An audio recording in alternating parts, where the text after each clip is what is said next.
ఏ ఉద్దేశంతో కానీ ప్రజలందరూ అంతకుముందు ఏదైతే ప్రతిపక్షాలు అది కేసీఆర్ ఇసిరిన బాణం అని అన్నారో అవును అంటే ఆ దృష్టిలో మీరు ఎప్పుడు చూడలేదా ఆర్ఎస్పీని? చేసి నేను ఒక జిల్లా స్థాయి పదవి నేను ఎన్ని రకాలుగా అన్ని ఉంచుకొని కూడా అన్ని వదులుకొని నేను ఎన్ని కష్టాలు పడిన చూసారు కదా. అవునవును. అంటే మీ మీద బీఆర్ఎస్ పార్టీ చెయ్యని అరాచకం లేదు, నిజంగా పెట్టని కేసు లేదు. మీరు బీఆర్ఎస్ పార్టీలో ఉండగా అసలు ఒక్క ఆరోపణ లేదు, ఏం లేదు. కానీ బీఆర్ఎస్ పార్టీని ఎప్పుడైతే వీడిరో, మీరు ఎమ్మెల్యే పదవి కావాలని ఎప్పుడైతే ఆశించారో అప్పటి నుండి కేసుల పర్వం మొదలైంది. మీ మీద చెయ్యని అరాచకం లేదు. అసలు తెలంగాణ ప్రజలు ఒక ఎన్నికల ముంగట సూర్యాపేట జిల్లా వైపు, రాష్ట్ర రాజకీయాలు మొత్తం తెలంగాణ ప్రజలు మొత్తం వట్టే జనాయ వైపు చూసిర్రు 100%. అవును. అటువంటి క్రమంలో నిజంగా సూర్యాపేట నుంచి ఇప్పుడు మంత్రి జగదీశ్వర్ రెడ్డిని మళ్ళీ గెలిపించేందుకు ఆర్ఎస్పీ మీకు చేరువైందని ఇప్పుడు మీకు ఏమన్నా అనిపిస్తుందా?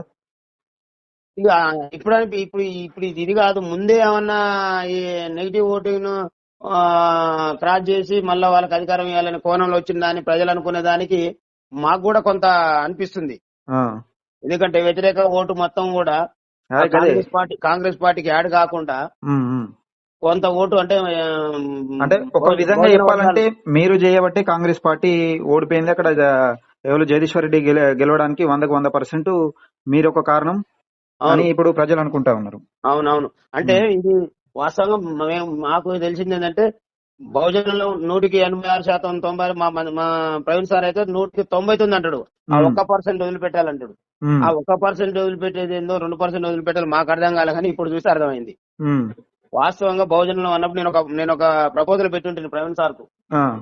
ఏమన్నా అంటే అన్న మనం బహుజనులం కదా, కాంగ్రెస్ బీజేపీ బీఆర్ఎస్ పార్టీలు కనుక బహుజనులకు ఎక్కడ టికెట్లు ఇచ్చినా మనం అక్కడ పోటీ పెట్టకుండా ఓన్లీ ఎస్సీ ఓన్లీ ఓసీలు ఉన్న కాడ మన బీసీలను గానీ ఎస్సీలను గానీ పోటీలో దించుదామన్నా. అదేందన్నాడు. అదేంటంటే అవునన్నా మనం బహుజన రాజ్యం కోసం పోరాటం చేస్తున్నాం కదా, అసెంబ్లీలో ఎవరో ఒకరు ఏదో ఒక పార్టీ నుంచి అసెంబ్లీకి రావాలి మన వాళ్ళు.